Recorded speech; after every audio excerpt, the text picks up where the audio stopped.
Hı hı. Ben Haydi. başlatıyorum, bilginiz olsun.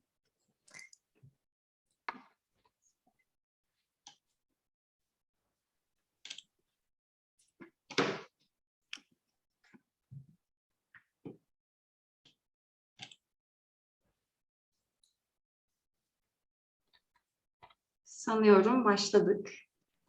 Değerli katılımcılar, 21. Bölge Bilimi ve Bölge Planlama Kongresi'ne hepiniz hoş geldiniz. Şimdi sözü açılış konuşmalarını yapmak üzere Düzenleme Kurulu Başkanımız Profesör Doktor Çiğdem Varol Özden'e bırakıyorum. Buyurun hocam.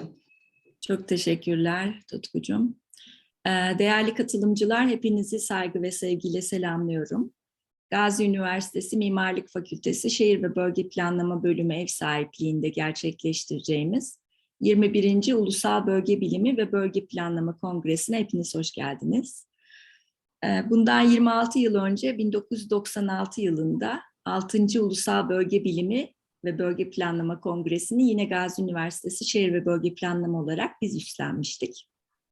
Aradan geçen 26 yıllık süre sonrasında siz değerli katılımcılarımızı Ankara'da yüz yüze yapacağımız bir kongreyle ağırlamak isterdik.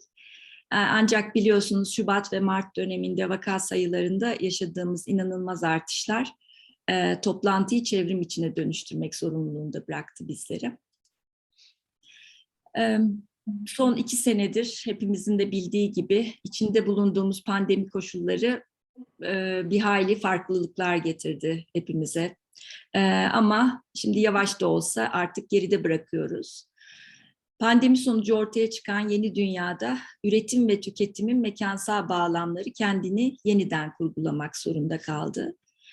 Tabii pandemi değil sadece, tüm dünyada yaşanan iklim değişikliği, afetler, çevre sorunları karşısında bir yandan dünyanın bir araya gelmesi kaçınılmaz iken, bir yandan da hemen yanı başımızdaki çatışmalar, savaşlar, devam eden bölgesel göçler, Avrupa bütünleşmesinin çok taraflılığın geleceğine dair belirsizlikler, ulus devletlerin yeniden güç kazanmasına, ulusal sınırların yeniden yükselişe geçmesine sebep oldu. Dolayısıyla aslında 21. Ulusal Bölge Bilimi ve Bölge Planlama Kongresi bu gelişmelerin tam da ortasında kendisini buldu.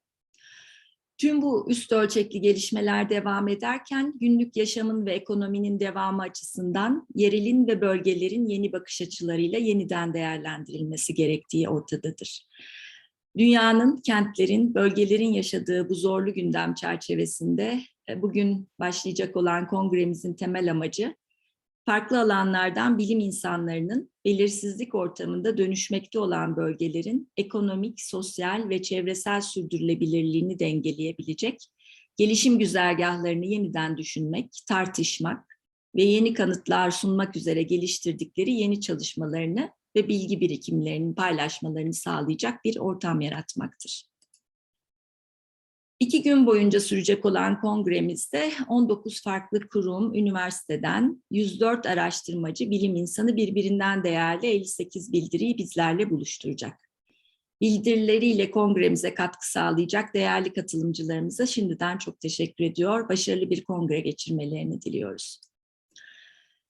Düzenleme Kurulu adına başka teşekkürlerimiz de var.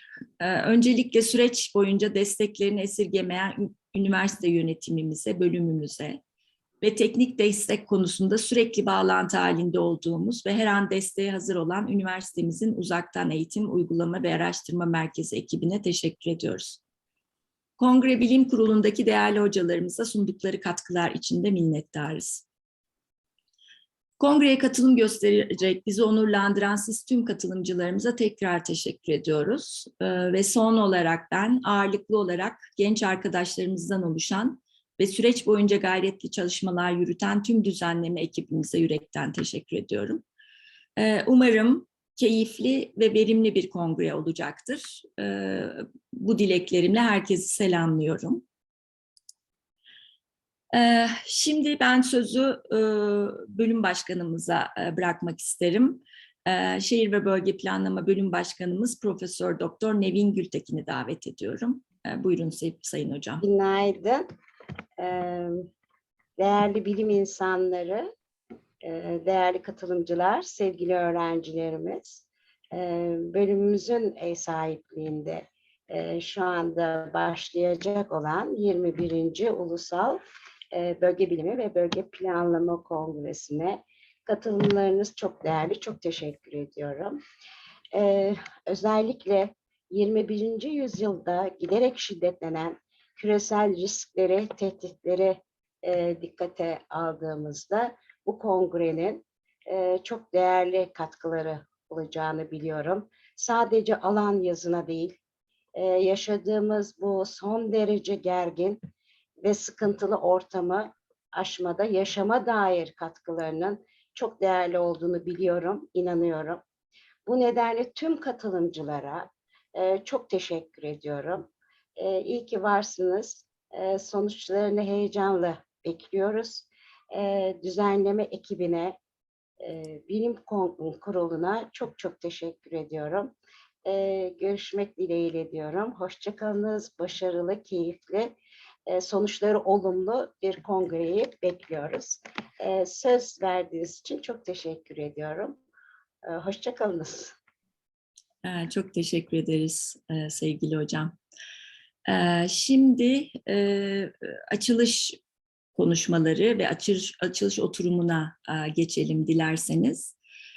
Açılış oturumunda Avrupa Bölge Bilimi Derneği Başkanı Profesör Andre Torre'yi davetli konuşmacı olarak davet ettik ve bizi kırmadı, katıldı.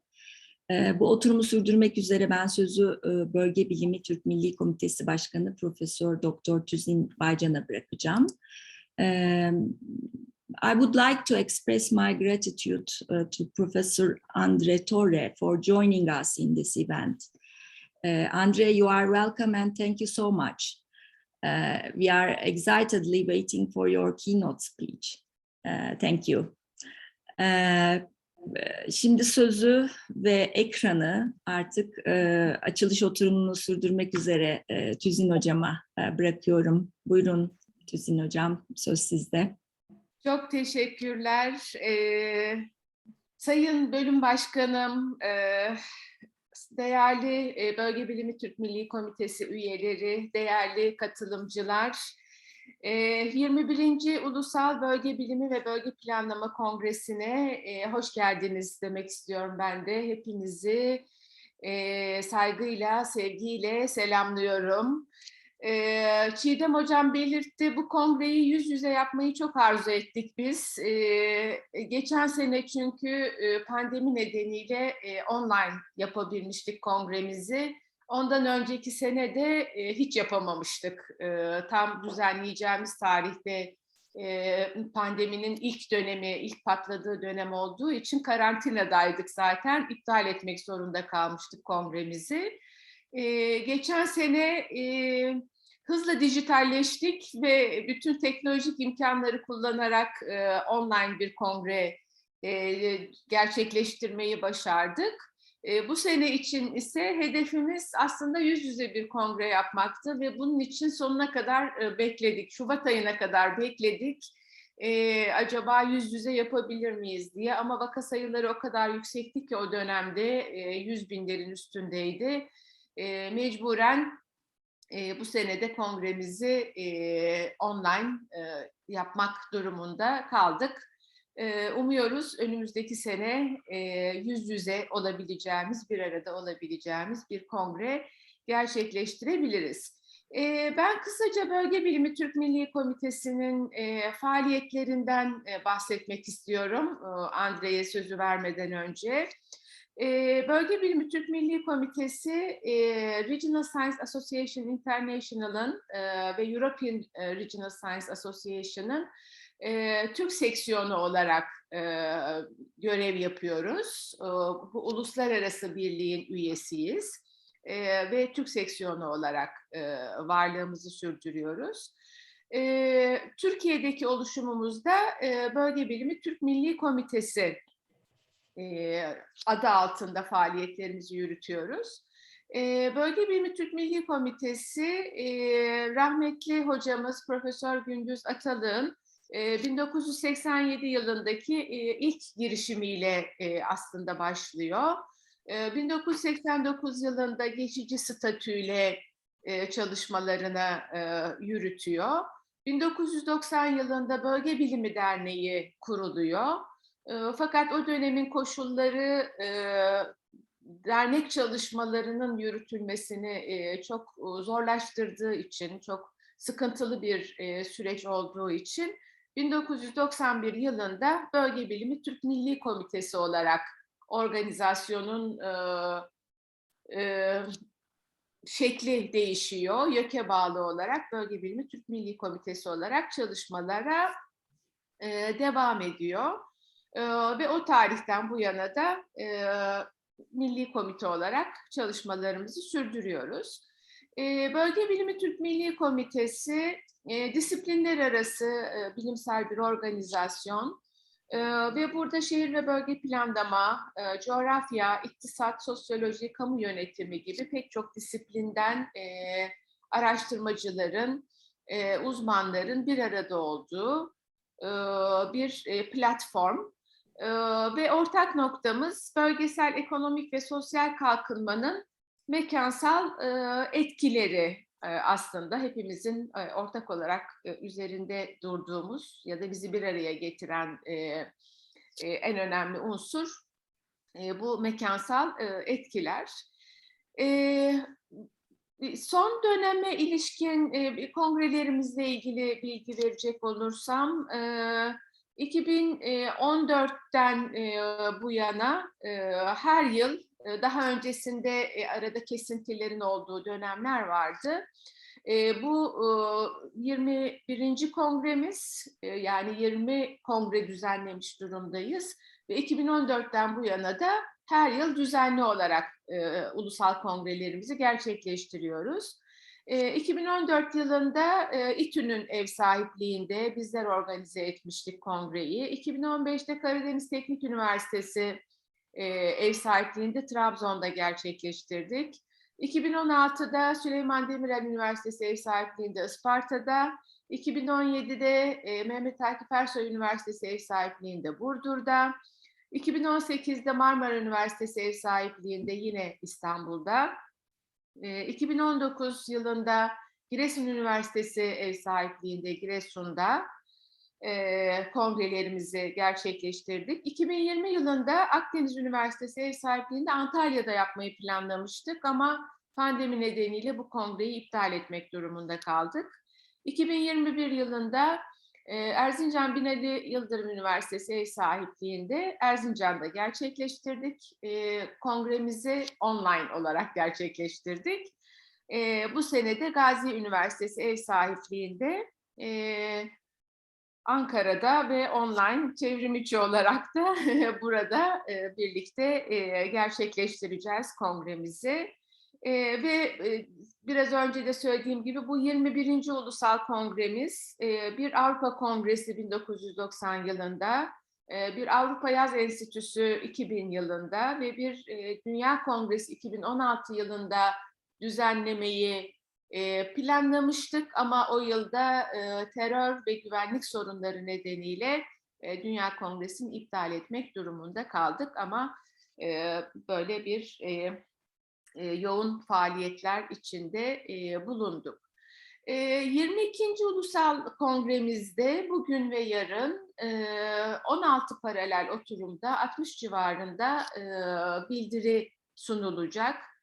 Çok farklı konularda yenilikçilik, girişimcilik ve bölgesel gelişme, bölgesel rekabet, eşitsizlikler ve sosyal adalet, dijitalleşme süreci ve yansımaları, bölgeler ve yerleşme sistemleri, sektörel çalışmalar, mekansal yansımalar, kentsel bölgesel altyapı, yerel ve bölgesel kalkınmada yeni yönelimler, iklim değişikliği ve etkileri gibi pek çok alanda çalışmaları katılımcılarımız bizlerle paylaşacaklar.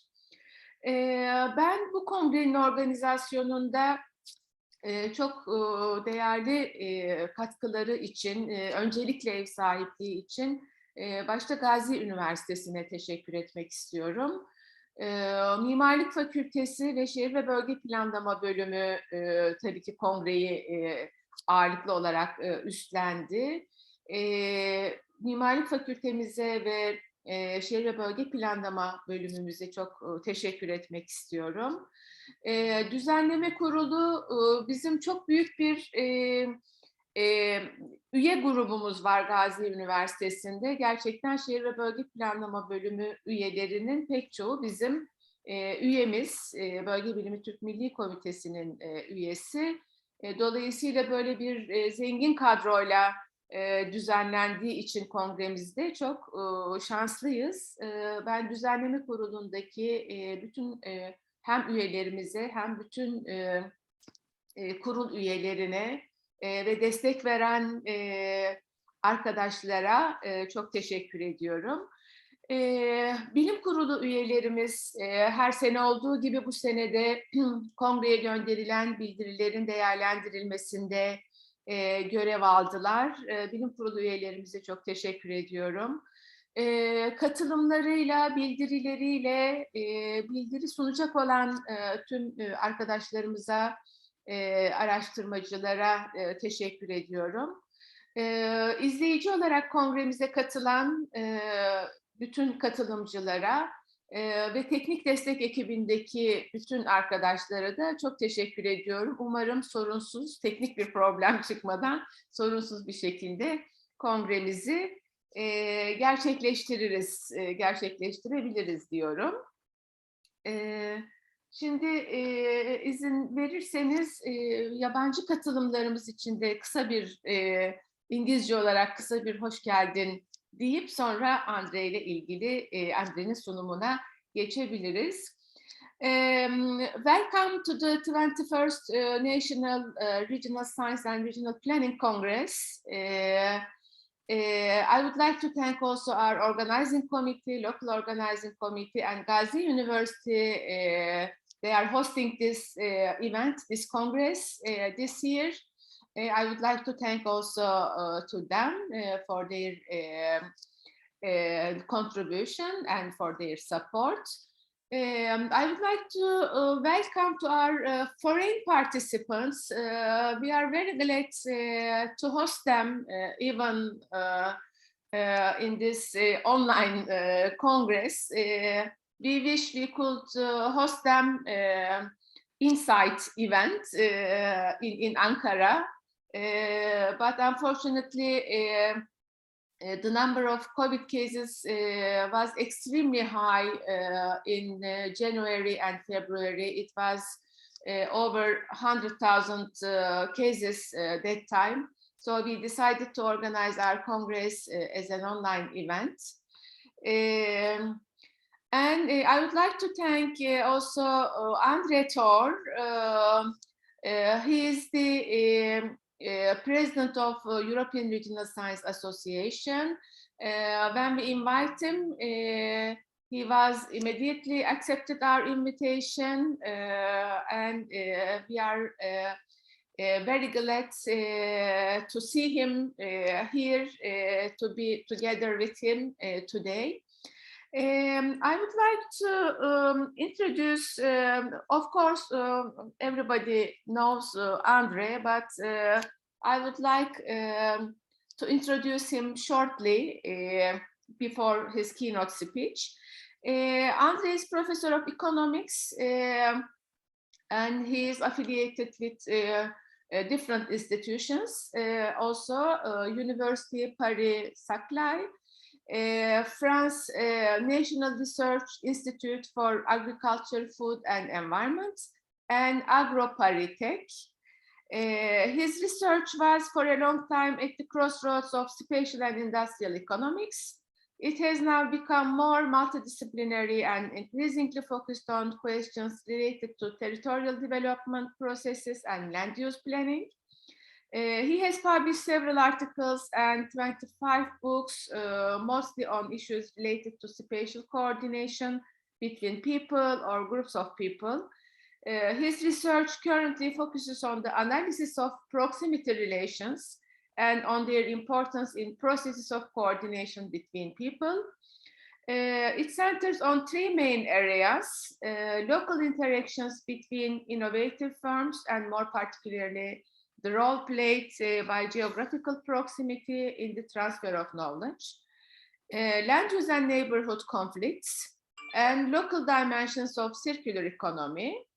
His involvement in research administration has led him to take on the roles of president of ERSA, European Regional Science Association, and of managing editor of the Revue d'économie régionale et urbaine, Journal of Regional and Urban Economics. He is also past president of the French-speaking Regional Science Association. And today, Andre will talk about proximity relations, which is his field of expertise, as you know, and his recent handbook also on the topic.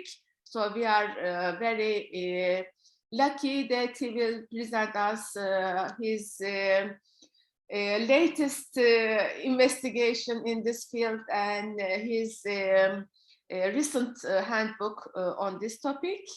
Andre, thank you very much for joining us. And now the floor is yours. So thank you very much, Josine, for the invitation and for the very kind words. And also thank you for all the organizers locally. I would have loved to be with you in Ankara, but anyway, next time we'll see together, hopefully. And I want really to thank you for the organization, especially the organization committee and everybody who was there. I see there are a lot of people attending this session, which is very, very good. And you know that the Turkish section of ERSA is one of the most important in number and also in importance, in contributions. So we are very, very happy to work together, and I'm very, very happy to be there with you. And also, I'm very happy because I will have the opportunity to share with you what Tazin said, which is what about my main field of expertise, and it's about proximity relations. So I will try to download, to upload now my presentation.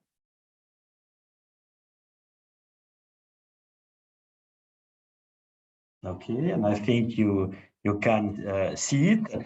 So today I will try to, I'd like to speak with you about proximity relations. And as far as proximity relations are devoted to several fields of research, I will try to concentrate myself on one major topic, which is about territorial development. But first, I will try to assess about a few things related to proximity relations. And just to tell you that this is a concept which is quite recent in social science and especially in regional science, but which meet great and raising interest. Here I just put some results from Google Scholar last week, and you see that now the terms of proximity is very, very much cited, about 5 million article on that topic on Google Scholar. And this is very interesting because it's quite new topic. And so this notion of proximity, it has recently become very popular in different places in the society. But more interesting for us, maybe today, it has spread in the academic literature, and it is now widely used by scholars in different fields like regional science, geography, spatial economics, innovation analysis, cluster land use, and so on and so on. So there are a lot of works on that topic, and this notion of proximity, it has slowly emerged into the history of thought related to the questions of space, region, territory, and so on. So for a long time, it was an important topic, but it was somewhat hidden. In the words of people, of authors like von Thunen, Marshall, or more recently Fujita, Tis, and so on. And it is only from the 80s that some authors tried to open first the black box of proximity relations. And they were the authors dealing with the question of industrial districts, local systems of innovation, milieu, etc., etc. And those people, they are trying to see what is inside proximity relations. We started to quote the term proximity in the 80s, and then in the 90s appear the first works on proximity with two main channels, I will say, of analysis. I could call it the French and Dutch schools of analysis about proximity relations. So mainly they employ different expressions, but they follow the same way. And this approach, they have been more recently integrated into the studies on regional or territorial development as well. So my topic today is to question the scope of proximity analysis in order to show you that this proximity approach that of course, this proximity approach is really plastic, so it's possible to use it and to adapt for different case studies, for different types of analysis. And also, I will try to assess two things. So one, to assess the importance of proximity relations or the obstacles led by proximity relations based on the grammar of proximity. And then, on the other hand, I will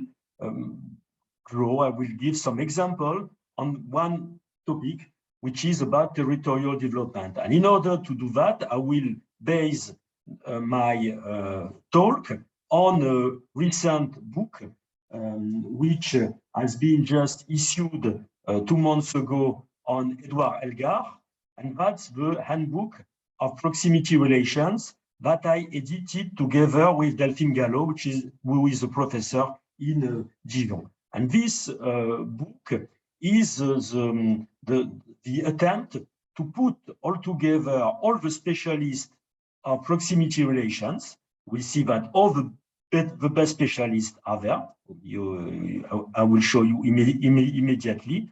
And the challenge was to ask each of them to make a survey about one question related to proximity relation. So the idea is with this book on Edouard Elgar is to make a state-of-the-art of the analysis of proximity relation in order to cope with his history, but also to assess about the up-to-date scientific advances, and also to investigate into emerging questions. And of course, the scope is very huge because it's a big book, of course, and there are researchers, of course, in economics, but also geographers, organization studies, planning, sociologists, and so on and so on. So the content of the book is as follows.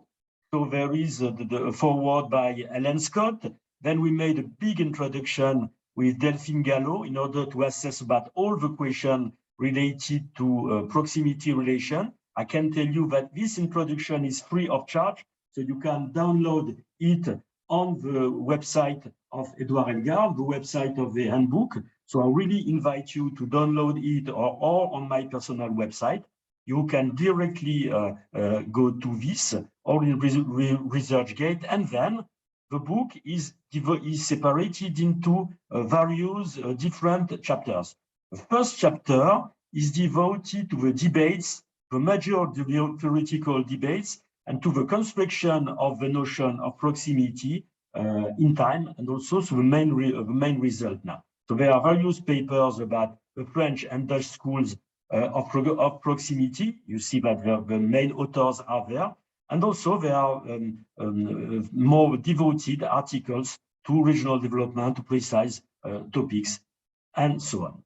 The second part of the book is devoted to the methods and analytical tools. So the analysis of proximity allowed to make a lot of studies in empirical terms, because it has been widely applied. As you know, there are thousands of applied papers on proximity. And then there are 4 papers there dealing with different types of method coming from econometrics to networks analysis, and so on and so on. The third part of the book is devoted to I could say, the core of the proximity analysis, which is that a lot of main papers of works have been devoted to the question of innovation and knowledge. And proximity has been widely used. It has been used for a lot of things. You will see that in the introduction, for example, but mainly the main topic are about knowledge and innovation. And then I asked to several very good researchers, you know, here, for example, Andrés Rodriguez Pos, Ricardo Crescianzi, Phil Cook, Adal Batt, and so on, to make contributions about different topics related to innovation and knowledge and business in this respect. And then the last part of the book is devoted to the emerging issues and to the new challenges. So there are studies now which are available on various topics, and then we have identified new topics of interest, and we have assessed about them. And then the conclusion and the assessment about the books are made by Roberta Capello. That's also very, very big and important and very huge paper regarding proximity relations as well. So this is the main idea with this book, and you can have a look at the article on the website. You can see that. You can see also you can grasp some papers. It's not an idea to read everything, but probably to catch ideas and to read the things that you are interested in. And mainly this idea, of course, about proximity, but what about proximity and where are we now with proximity? So in order to assess that, I will develop now in a very comprehensive way, but very simple, I would say, what is the grammar of proximity? Where are we now after more than 30 years of research on this topic? Where are we now and what do we know? So the first thing we have to assess is that mainly there are 2 ways to cope with proximity, and I will come back to that. One is about geographical proximity, and it has various delineation, permanent, temporary, desirable, unwanted. I will come back to that. And the second one is organized proximity. So when you think about proximity, you think about 2 things. You think about something very close to you, some proximity to the store, for example. But also, when you think about proximity, you think sometimes about things which are far away from you. For example, you think, I feel proximate with people from my family, but they are living in another country. So there are those 2 dimensions, they are there, and we identify them by geographical or organized proximity. Okay, there could be other presentations. For example, the one of Ron Boschman, 5 types of proximity, but in the end, they are exactly the same categories which are displayed and used. So let's start with geographical proximity. What is geographical proximity? Which is the most, I would say, common idea or the most common perception of proximity. When you're thinking about proximity, really, if you are not a scientist, you're thinking about geographical proximity first.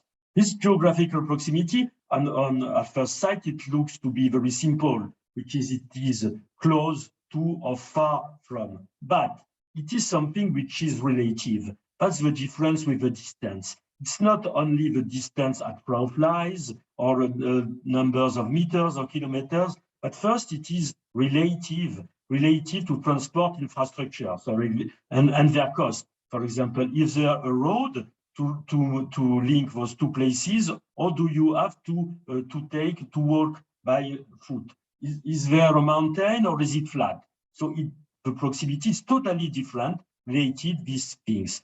So and also it is related to social constraints. For example, it's really easy for me to go to Brussels from Paris. It takes 1 hour or 1 hour and a half. but it cost me more than 200 euros. So it's not really easy accessible. So this geographical proximity is a social product, and it is also a potential that must be activated. So this means that it must be activated. Why? And I will come back to that, because sometimes you are close to people or to places, but you do not activate them, and you do not use this geographical proximity. So in a way, it is lying, and you have to activate it. This geographical proximity, we can divide it in two dimensions, whether it is desirable or unwanted. What is the idea of desirable? It's the idea that you have a quest for geographical proximity or to other actors, to other people, to some place where you want to go, and you are seeking for this proximity. And this is the case in cities, because there are a lot of works on that, on geographical proximity in cities. People come into the city because they find advantages to be located in the same place. That's also the same with industrial clusters, where firms and labs, for example, concentrate in one place. So they are looking for geographical proximity. But geographical proximity can be also unwanted. This means that it can be a source of negative activities. It can be due to the geographical proximity to polluted sites, for example, waste incineration plant, congestion in the city also, or also it can be due to the fact that you are living near people, you don't want to live with them, and you have problems to be together in the same place. This is the unwanted geographical proximity. It has there are a lot of papers on this question, till the COVID pandemic, because COVID pandemic has revealed the dangers of geographical proximity. So when you are living in a city, when you are living in a crowded area, when you are living in a small flat with other people, this geographical proximity becomes very dangerous, and it can be deadly as well. So these are the problems with geographical proximity, but it's not only related to social distance or COVID-19, but it is also related to the idea of conflicts. And it can be that you can be too close for some people. They are your neighbors, you don't like each other, and also it can appear that you are in proximity to a polluted area, for example, so on. So that's the problem of this unwanted geographical proximity. So this is the first idea. But up to now, I only coped with permanent geographical proximity. I took the idea that you are located in a place and you cannot move, and you are facing the problems to this, all the advantages of the geographical proximity. But in our era, there is a huge development of what is called temporary geographical proximity. What is temporary geographical proximity? Is the possibility to reach one place and for a small time in order to beneficiate from geographical proximity, and then you can come back, for example. So this temporary geographical proximity, it corresponds to the possibility of satisfying your need for face-to-face contacts, for example, only by traveling.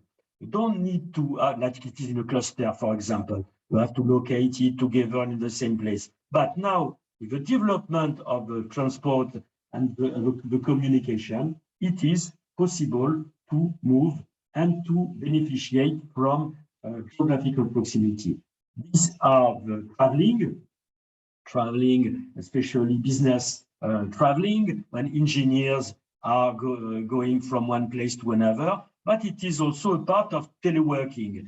When, for example, you telework for 2 days per week, and you go for 3 days or for 2 days per week at the office. And this is a possibility. And during these 2 or 3 days at the office, you do peculiar things. Usually you don't stay in your room, but you organize meetings, you see people, and do take advantage of this temporary geographical proximity to do a lot of things, and then you come back home. So this is really increasing, and this will increase a lot in the future due to reduction of transport, due to the problems of climate change related to traveling, and so on and so on. So it will increase a lot. So in the end, I will say that if I summarize about geographical proximity, it has great potentialities, but it has some limits. It has great potentialities because it can help, but you have to activate it. For example, if you live in a flat, your closest neighbor probably is 1 stair before, 1 stair up, but you see him or her twice a year in the lift, and that's it. And you say, okay, or how are you? Very good, and you, good day, and that's it. So if you do not activate geographical proximity, it means nothing. And that's the same for firms of labs. If they want to collaborate, they have to work together. And also, this geographical proximity, it has some limit, and it has negative effects. I was just talking about this previously. So let's go now to the second part of the story, which is organized proximity. Organized proximity has a totally different content because it doesn't have a spatial content, and it is based on the relation between people. And it is based on 2 types of logic. There are 2 main reasons to act together or to be in contact together, which we call the logics of belonging and similarity, and I will come immediately to them. So what is the logic of belonging? Logic of belonging is the fact that you belong to the same network of actors. Let's say, saying it very simply. This means that, for example, you belong to a local network of people, or local network of innovators, or local networks of teachers in a university, for example. But it does not to be related to space, to region, to territory. It can be worldwide. So, for example, you have the example of a community of practices when you are developers of the softwares which are located all over the world, and they are communicated and working together. This is the example of us as researchers. We are working with a lot of people worldwide, and even and more especially nowadays, we scarcely meet them physically, but we belong to the same network, we belong to the same type of organization. This is very important because we are linked by these invisible linkages between people. This is about the logic of belonging. But there is another logic, which is the logic of similarity, and which is quite different because it is linked much more linked with culture, I would say. And it corresponds to the mental adherence to common categories. For example, the same culture, the same religion, the same common project, the same expectations, representation, and so on. And this idea of this logic of similarity, for example, it is linked locally with communities. When you have some communities of people living together, sharing the same values, but also it is linked, for example, in a very much widely open way for the diasporas, for example, diasporas of people all over the world belonging to the same community and spread about around the world, like the Jews, for example, but sharing the same values, and they are linked by this similarity of adhesion to the same topic, the same values. So here are the main topics about organized proximity. Just to summarize, so it is non-geographical by essence. It's also a potential.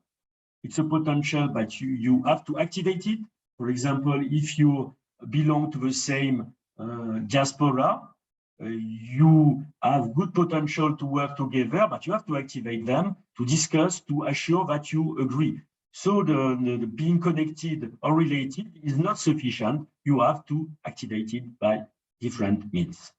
Okay, so this is the idea of proximity relations, and these are the two main streams of relation. And now I will try to show on a devoted example how they work together. And I've taken the example of territorial development because it provides nice, I would say, nice examples about that. When you're thinking about territorial development, we are thinking about two things. On the one hand, about production or productive relations, but it's not sufficient. You have to think about governance relation, and you have to take them all together into account. So let's start to the question of production and innovation. As I stated before, a large part of the proximity-based researches has been devoted to the study of innovation relation, especially from people from the Dutch school, and they made very, very nice contributions on that about different topics, for example, about clusters, I will come back to that soon, about related variety, about the importance of geographical proximity, but also the crucial role of the distant relations, the so-called pipelines, and also they reveal the major role, I participate to that as well, to the revelation of a major role of temporary geographical proximity relation. So if I take one major example, a very simple example, that's the one of the clusters. Of course, you know what is a cluster, so it has been nicely defined by Porter more than 20 years ago now, and that the idea is that you have a group of firms, of laboratories that are located in the same place, geographical proximity, that they have exchange or cooperative relations with similar or compatible activities, and also some links abroad. So of course, there are very nice example about that, but of course, the main example which comes in mind of everybody is the one of Silicon Valley in California. But there are various types of networks, of clusters. I don't want to enter into that now, but just to give you some example, you see here two pictures of very, very different places, one in France and one in Canada. And you see that in these local clusters, not only you have a geographical proximity, the place is quite small, but also there is concentration of various firms and labs in this place. So if we analyze them by means of proximity relation, it is very straightforward, it is very easy. So the tools of proximity is very easy to explain that. What is the cluster that works? I mean, a cluster which is functioning well, not only a spatial concentration of thermal labs, but a cluster which functions with a lot of exchanges, close fertilization between firms, innovation exchanges, knowledge creation, and so on. This cluster, it is really based on two types of proximity. On the one hand, the geographical proximity, because there are the firms are located and the labs are located in a devoted area, in a small place. And the second, but it's not sufficient. They can be there in the small place and nothing could happen. So it means another dimension, which is they have to work together. And this dimension, it is provided by organized proximity relation.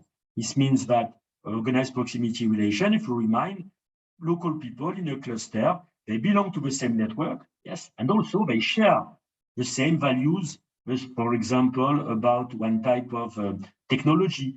They share the same representation, and so on and so on. So that's very important to think about the intersection about the two proximities. And if you look at the when it was at the level of a cluster. If I come at the level of a cluster once again, you have, for example, in this cluster, you have firms of labs.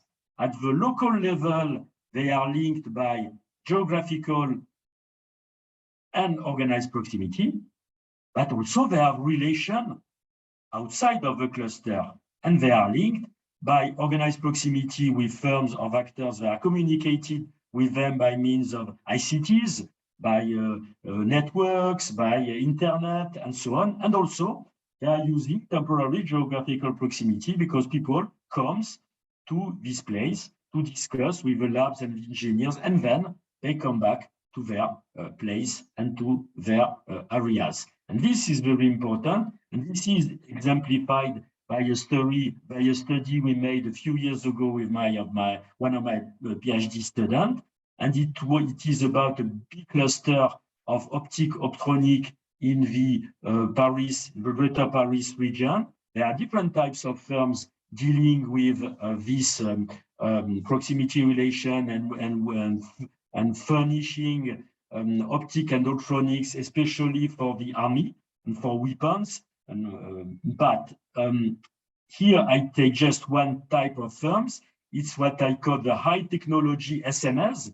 And if you look at this high technology SMS, I don't want to enter into all the detail, you will see that there are local exchanges with other firms locally, with public or private labs, but it is not enough. So they communicate, they collaborate a lot in the network, in the cluster, but also they have exchange abroad with public research laboratories or customers and partner firms. And this is the story of all the types of geographical and organized proximity we have. You can see them on the back of the screen. You see that there are different types of geographical and organized proximity. I don't want to bother you with that now, but that's the idea. And it is a very, very powerful tool, which can be easily, and which is, of course, used a lot. So so I was talking about proximity relations and production relation. Now I will come to governance. When you're dealing with territorial development, you need to cope with governance, because the crucial point is that you have to act together in the territories for an objective of territorial development.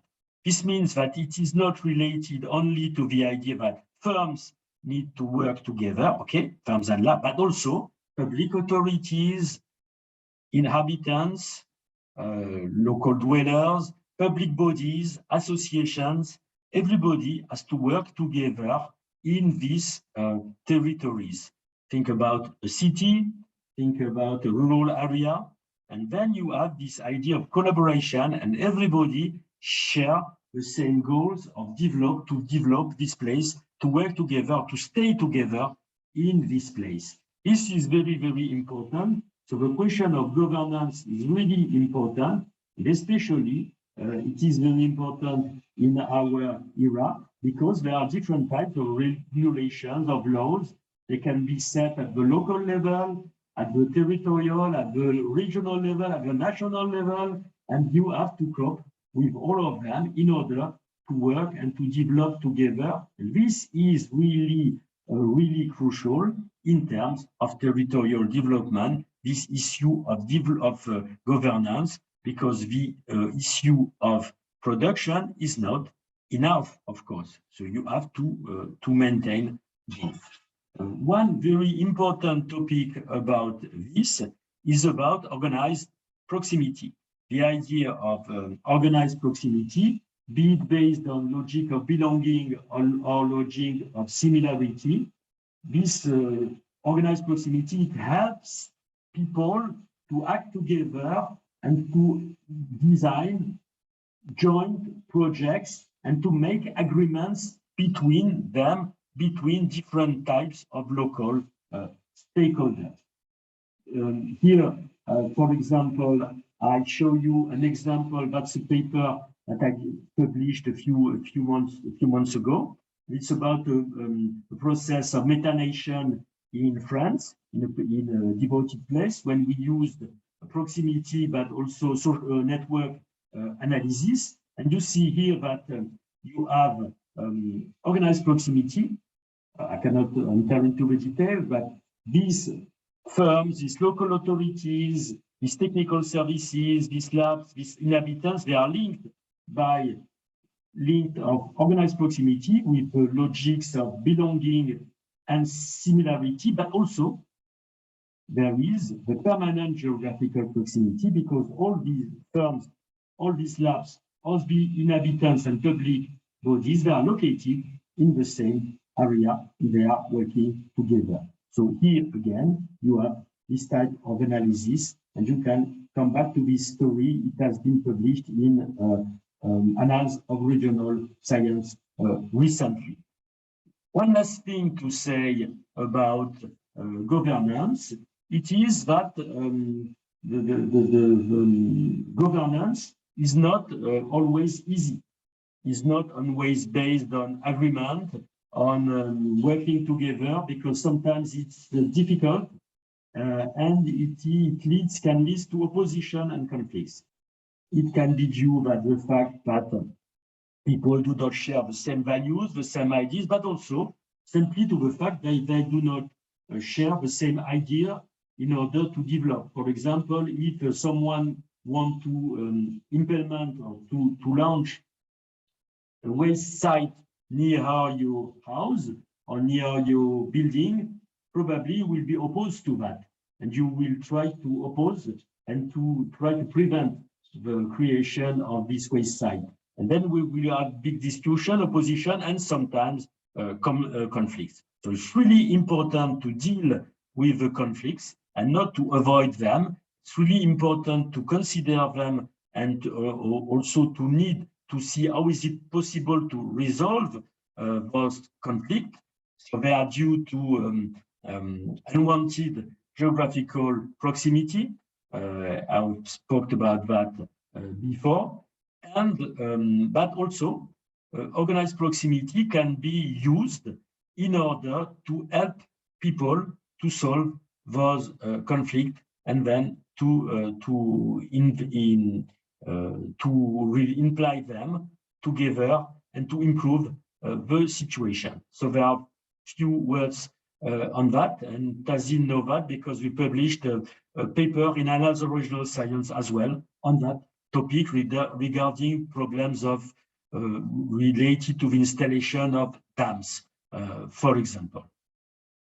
Okay, so I'm close to the end of my speech now, because first I present you briefly the handbook of proximity relation. Then I designed you the grammar of proximity with the two main types of proximity, namely geographical and organized proximity. And then I went back to territorial development. I tried to explain you how proximity are linked to territorial development. How can they be used? And now I will finish with some pictures in order to show you in a very schematic way the link between proximity and territorial development, rational, how they are linked. So I'll restart again with production, and then I will come to governance. So if we look at the production size and with the industrial and innovative proximity relation in the territory, we can assess that very, very easy. So think about territory. So it can be, that's the oval now. It can be a cluster, a production zone, a local symbiosis of circular economy, and so on. So there is a location in this permanent location in this geographical proximity area. Then in this proximity area, you have firms which are competing. They are competing together, and they stay at the local level, and their relation is based on their competition. For example, that's the case when when firms are located in the same street, in the Marshallian terms, and they are competing to sell their goods to various type of customers who are arriving there. But firms can also cooperate. They can also cooperate, and in a cluster, in an innovative cluster, for example, in Silicon Valley, firms are often cooperating at the local level. The more common case is a mix of competition and cooperation. That is what is usually described as co-petition, a mix of two. But everything is said in the cluster locally. There is a last case. The last case is the one of relocation. It is the case when firms cannot survive at the local level for various reasons, for example, for reason of local cost or the lack of local skills. Here I've put the picture about France and Romania. A large part of the French automobile industry has moved to Romania in the last 20 years because in Romania, the skills of the people are very good, but the salaries are really lower than in France. So it was impossible to sustain the production of automobile in the local clusters because it was located in very small clusters in France, and then it has been moved to another place. So which was very good for Romania, but very bad for the French clusters, as you can imagine, because they disappeared totally with a lot of problems. So this was about production. Now I come back to governance, and I will use exactly the same time of themes. So first, think about a territory. Of course, it's not a cluster. Think about the city. Think about a water basin or catchment. Think about a leader area in terms of the leader. I don't know if you know that that's a program. Yeah, you know that about the European Commission. And we think about this type of territory. On this territory, there are various stakeholders who are trying to live together. So one way to live together is to cooperate. So they can cooperate at the local level in order to organize with negotiation, with local consultation, consensus, and so on, try to live together.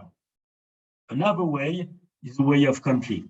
So they can enter, part of them, or different groups can enter into opposition because they do not share the idea, they do not share the projects which are launched at the local level. For example, recently near Paris, there was a project near the Charles de Gaulle airport. There was a big project of installation of a big place for stores and supermarket and so on, very, very big. And it has been faced by the opposition of local inhabitants and local residents. And there have been about 10 years of conflicts, of opposition to this project. And in the end, this project has disappeared. So it has failed. So conflict is also a way of development. You have to take it into account into your development plans. And also, there is another way, which is to leave the territory. And this is the spatial exit. For example, if I take some examples, even in the EU, these last years, more than 3 to 6 million of people lived Romania or Bulgaria, different places, especially in rural areas, and they moved to other European countries because it was really difficult to live in those places and to function. People prefer to move and to find jobs or to find opportunities elsewhere. So that is what we call a spatial exit in the end. So it is due to the fact there is a lack of organized proximity at the local level. So just to conclude now, just a few words to be quite fast. If I come back to and try to make an assessment about proximity relation, I would say that it's a framework which is very useful for explaining current economic and also current governance evolution, social evolution. It is a way to understand the development processes. It has been proved at length, for example, with innovation.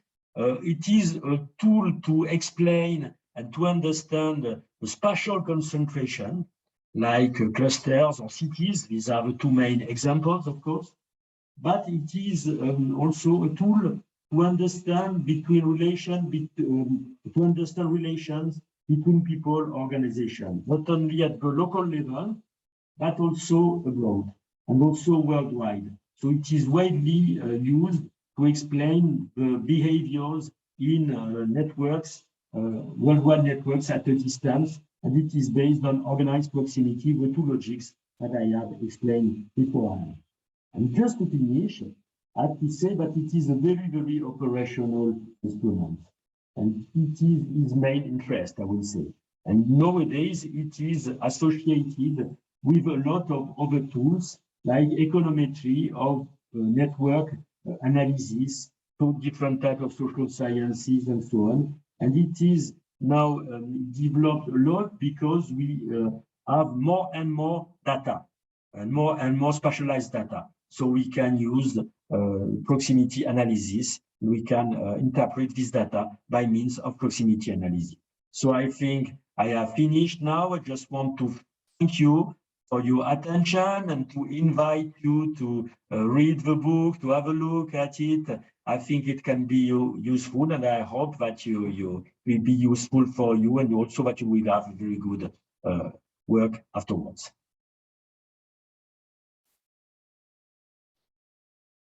Okay, Andre, thank you very much for this great presentation. Very comprehensive from different dimensions. Thank you so much. I am sure there are so many questions about that. First, I would like to ask our technical desk whether they can unmute all participants and they can raise their questions. Some of them, they are also writing on the chat. Andre, you can also see the questions there. But if it is possible, maybe they can also directly ask to you their questions. How can we do that, Tutku? Question, so I can start to maybe to respond to the. There are two questions in the chat. Yeah. So maybe I can start to respond. So and then in the meantime, people have time to think and to. So if I look at. I think the first question is from Tanyel, and. She focused on, she says there is a missing link between geographical and organized proximity in terms of local democracy. Is it convenient to include the theory of democracy to proximity discussions? Oh, that's a very good question. The response is straightforward. Yes, because it has started already. And the things I was talking about related governance is directly related to this question of local democracy, territorial democracy. Of course, that's the idea that now in every types of territories, and especially for us in Europe, there is this race for the local democracy, and people are asking for that. People are asking for this local democracy, and it's expressed in two ways, I will say. In one way, because they invent a lot of new things. They are very, very innovative in terms of social and institutional innovation. For example, local communities, common goods, short value-added chains, social communities, and also local cooperatives and so on. So people are really, really innovative on the one hand, on this level of democracy, and this is totally linked to the two types of proximity: geographical proximity, because they are doing that in very, very small areas, in local areas, and also because they're organized together in local networks. They share the same values. So this is very, very important, and this is this very, very good case of study for this local democracy. But people are also expressing their behavior, their advices, their content in a different way, and it is by voting. And what we see in several countries now, in the EU, for example, and it was the case also in the United States, is that people who are living in some peripheral areas express their discontent by means of voting. And so it has been the case for the Brexit, for example, in the UK, when people in the big cities voted in favor of Remain. All the people, most all the people located in the peripheral areas, especially rural areas, voted for Brexit because they felt abandoned. At the same in France, for example, if you look at the votings of the people in France, in the main city, they are voting for, let's say, traditional parties, but in the rural peripheral area, they're sometimes voting for the extreme right, and the extreme, they discontent and they think that they feel abandoned. So that's very important for the question of local geographical proximity. The question of organized proximity is really, really at the core of this question. So I think yes, there are there's a lot of room to develop there. I've been a bit long because I'm really sensitive to that topic. Okay, thank you very much, Tanyel. Do you have any further question? Any other question?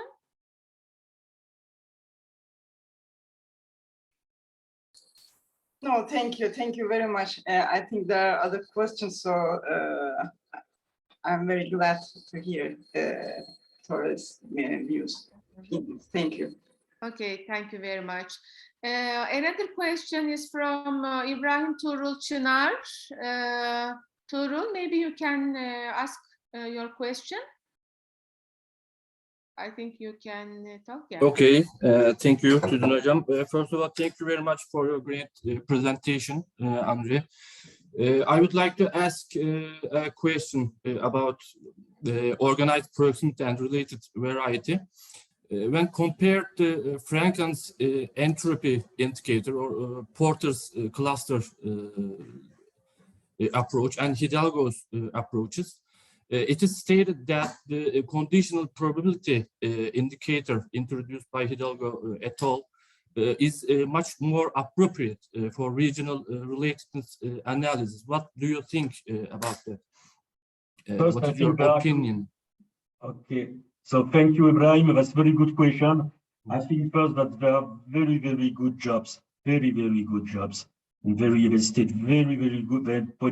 good point with relatedness, because we talk about that in the early 20, but we're not able to concentrate it in a few propositions. So now with relatedness and related variety, really they've been really able to concentrate it on the idea. So I think you are right first on your question, and then I would like to add something. It is that why is related variety really important? It is important for one thing because it indicates you that things are not straightforward. So you can say, okay, now we will put all things together on one topic, and this is enough, and we'll develop regarding to that. No, that's not easy. If you have to mitigate, and when you need to choose some topic of development, you have to have a look of if there is a local network of organized proximity, I will say. Otherwise, you will have white elephant. And that's the problem. So you have to take this related variety into account, and it has been taken. The second thing I want to say, it has been taken into account into the smart development policies of the EU. And these smart development policies, you know, it has worked for 10 years, and now it will work for the next 10 years, which means for every region, every territory, the EU asks it or ask the people in this territory, what are your choices? What are your choices of development?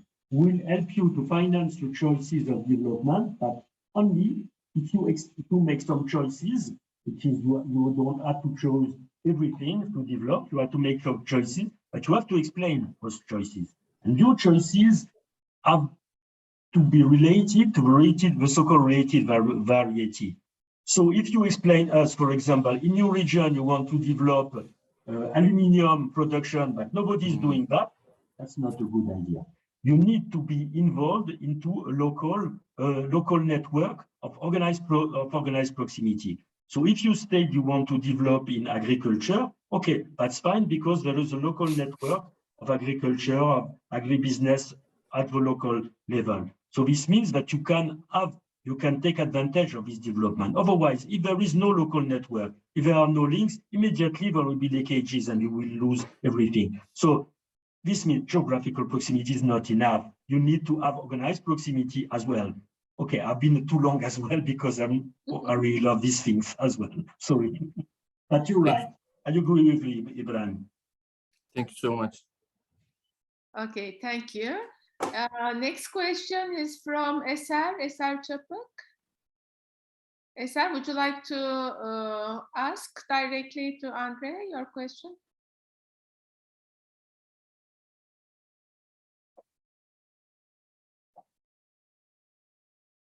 Okay, I can read the question. Yeah. You mentioned the relationship between geographical proximity and technological innovation. So what do you think about this relationship with non-technological innovation? Okay. Yes. So it's important. Yeah, it's important as well. It's important because we made too much works, and I'm one of the, I can accuse myself, of course.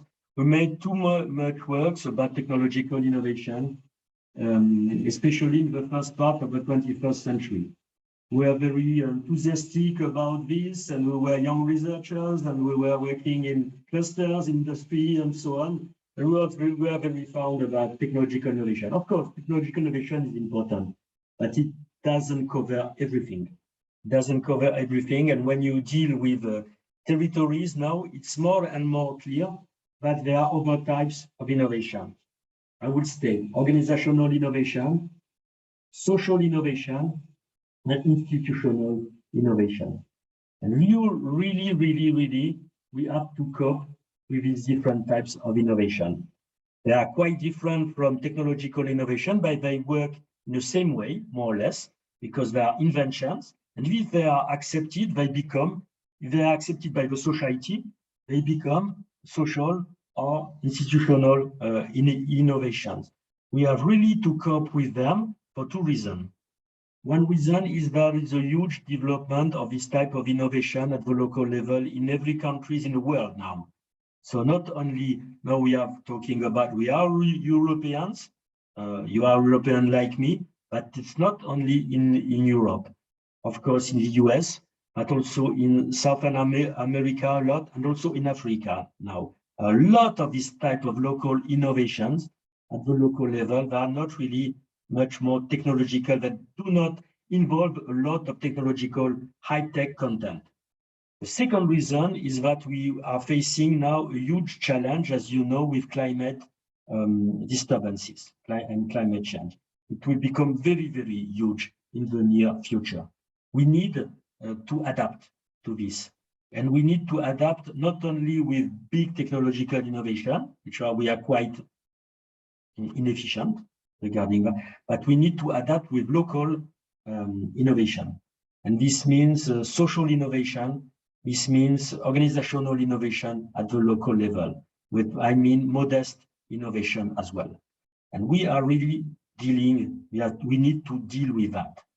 And then geographical proximity is very, very important.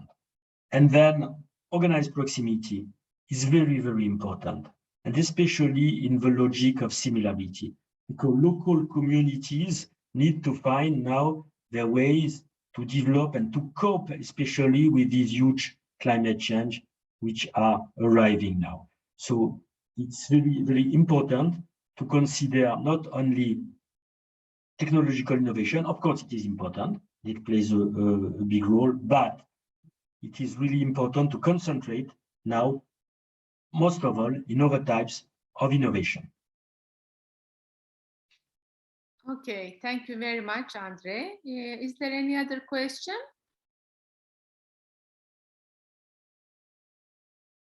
Okay, I have a question, Andre.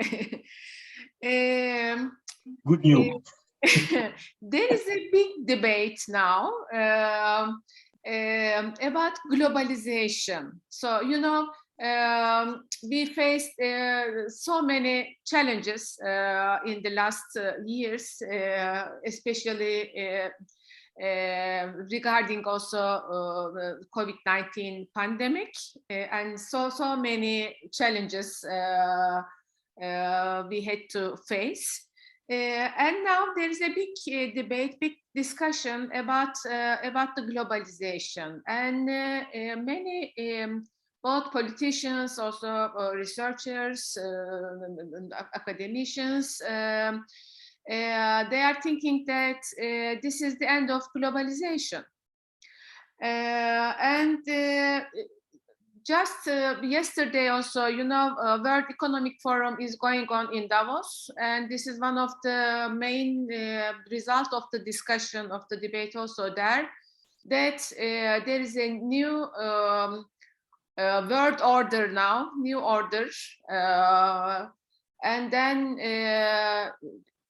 this is the end of globalization, and we should take a position against these challenges, especially the problems related to supply chains in recent years, and then all international relations, import, export, everything, all these fields are remarkably affected by this situation. And now everybody is looking in terms of proximity. Everybody is looking for, let's say, not distant relations, but proximity relations and geographical proximity. And this brings together also organized proximity, and there are several challenges also there. So this is the international dimension, but the national level also, I can give you an example from Turkey, for example. We face with many challenges. We have a very high inflation rate now. We are number one maybe in the world. The inflation rate is 70%, and we are getting every day much poorer.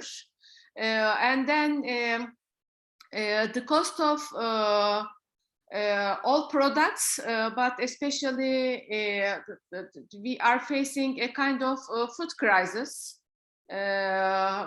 because the transport cost is very high, depending on the energy cost and oil cost, whatever oil prices, it's very high. And then we face with the food crisis, and then the discussion now is instead of for the Turkish case, for example, many agricultural products are coming to Istanbul, for example, from Antalya.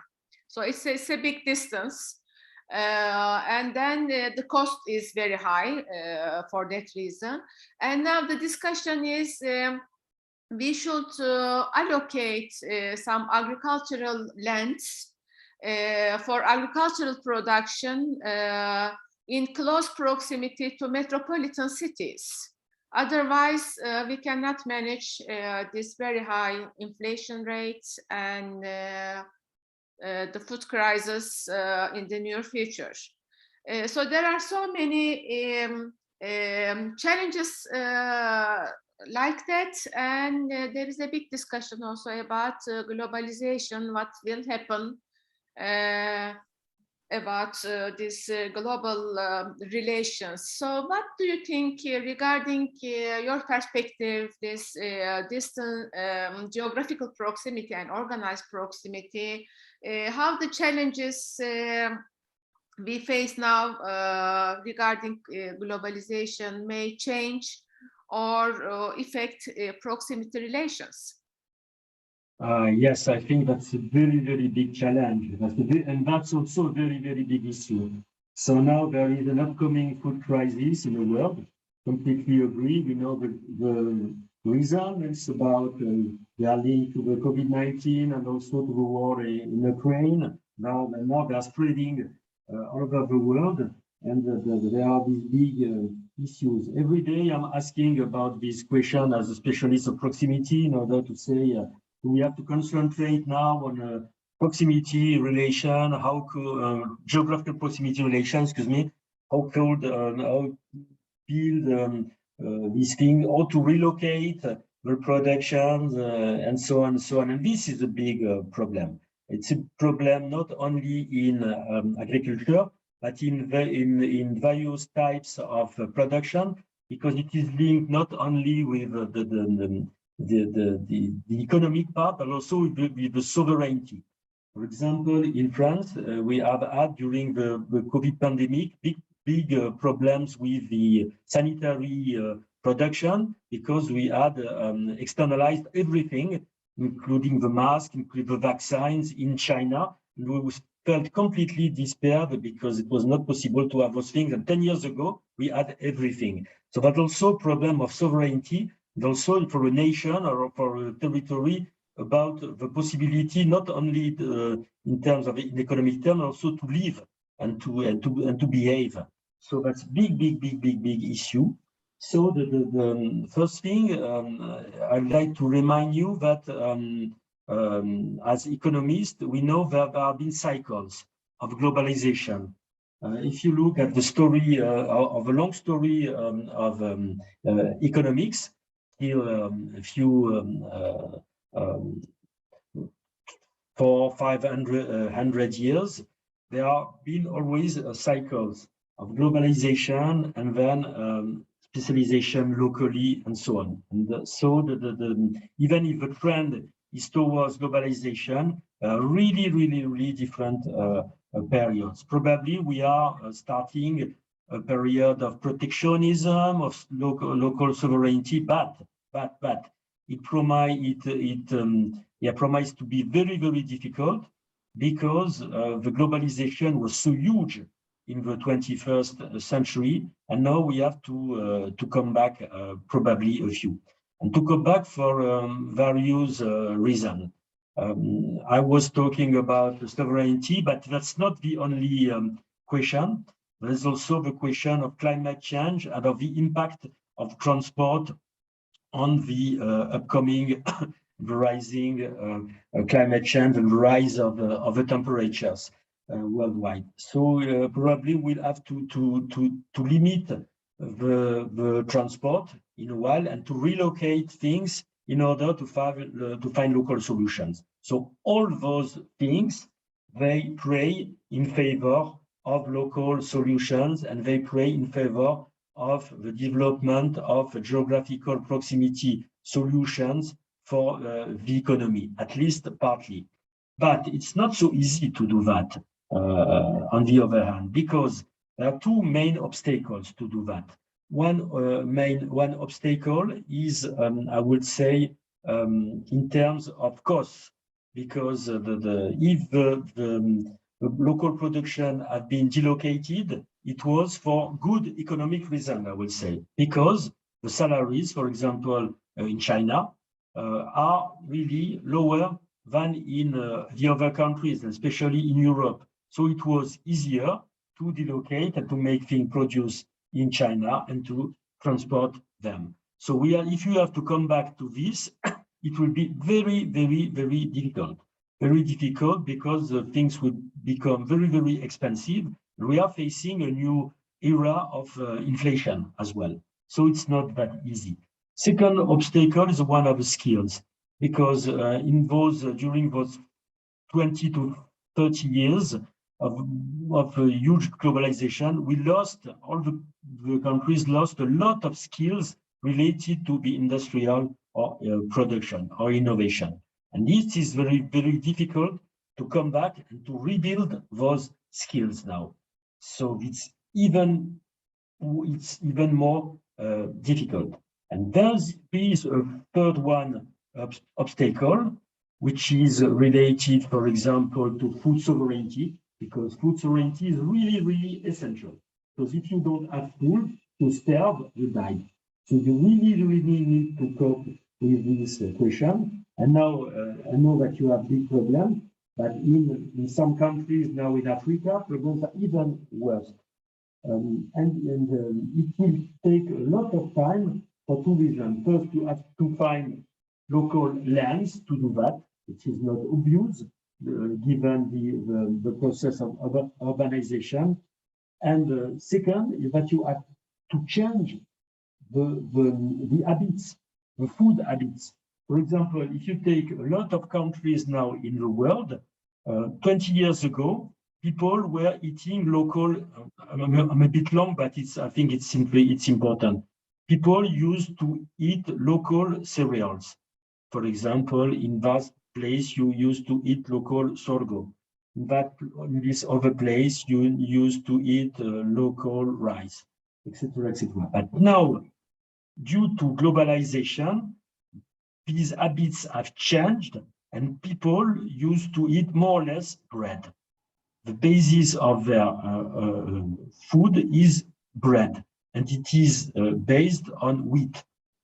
So there are big places where wheat is planted and harvested, and then spread all over the world, and people use that. They do not have their local type of production. This is a big issue. This is a big issue. And also, the second way, the second piece is corn. So there are, and soya. There are big farms of corn and soya in a few countries in the world. They are devoted to the alimentation of animals, because we eat meat, and we eat mostly meat of chicken and horns, and they are fed with soya and maize. So this is very important as well. So this means that at that moment, due to the big changes in the type of alimentation, it is quite impossible to come back to the previous story, because we lost not only the skills, but also we lost our resources. So this means that probably in the future, we'll have to rebuild local resources, which means local resources in terms of natural resources, I'd say, and also in terms of human resources. But due to globalization, we lost a large part of that. Yeah. Okay, thank you very much. Any other question or comment?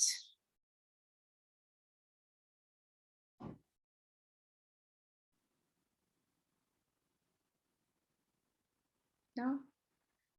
Okay. Okay, Andre, thank you very much. Thank you very much. It was great. We had a nice discussion, and it's really nice to see you here. We wish we could organize inside the Congress, and we could host you in Ankara.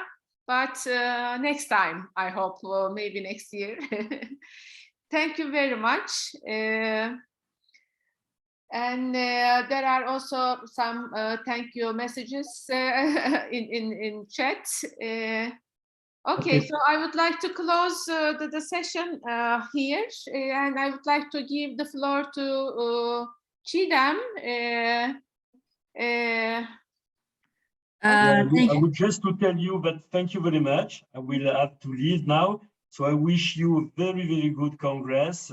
I would have loved to be there, but maybe next time. And also I invite you to apply or to at least virtually come to our Congress at our ARSA Congress at the end of August. You know that part of the Congress, maybe half of the Congress will be online. So if you want to join and participate, you are really welcome. And I hope in any sense to meet you. And thank you very much for the invitation once again. Thank you. Thank you.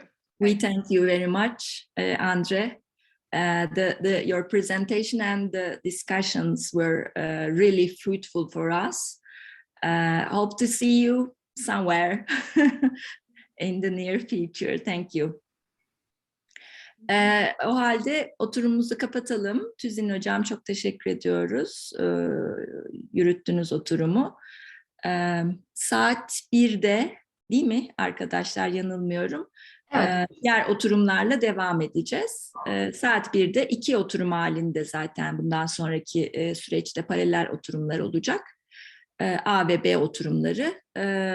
Elinizdeki PDF dosyalarda zaten üzerine tıklamalı doğrudan interaktif bağlantılar var. Hangi oturuma katılmak isterseniz oradan bağlanabilirsiniz. Saat 1'de görüşmek üzere diyeyim. Burada kapatalım. Çok teşekkürler herkese. Hoşça kalın. Görüşmek üzere. Oturumu sonlandırıyorum hocam. İyi Evet. günler. İyi günler, sağ olun.